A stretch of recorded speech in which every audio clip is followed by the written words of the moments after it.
But then when we got into the red of not being able to bring our stock, so we're selling Ayiko for 2 years. We just mentioned now that, as inflation was spending to the business.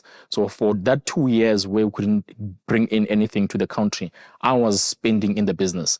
I was taking money from elsewhere and just keeping the company going. We had to restructure. We had to close other stores. We had to, get from 25 shops to at least 15 stores. Just focus on the core only. We were going into sports lifestyle.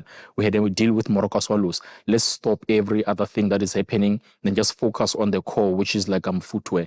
So those are the things that we did during that time, but we actually afforded. But we afforded, but when we realized that we can't now bring stock to sell to be able to keep the company running, we have to stop each and everything that is chowing the money. So yeah, just as when we're actually expanding into these things, we were met with a challenge of not being able to get our stock. And then we had to pause all the projects and focus on just drip and sell whatever that we had in the country because we couldn't bring anything.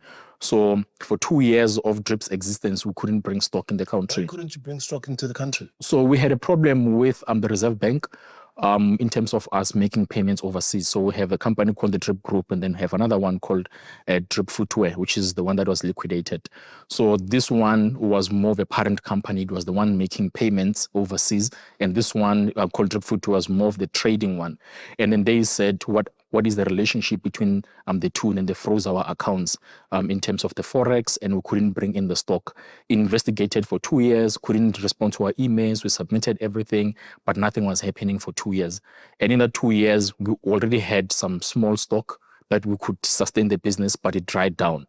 And that's what, happened with the business.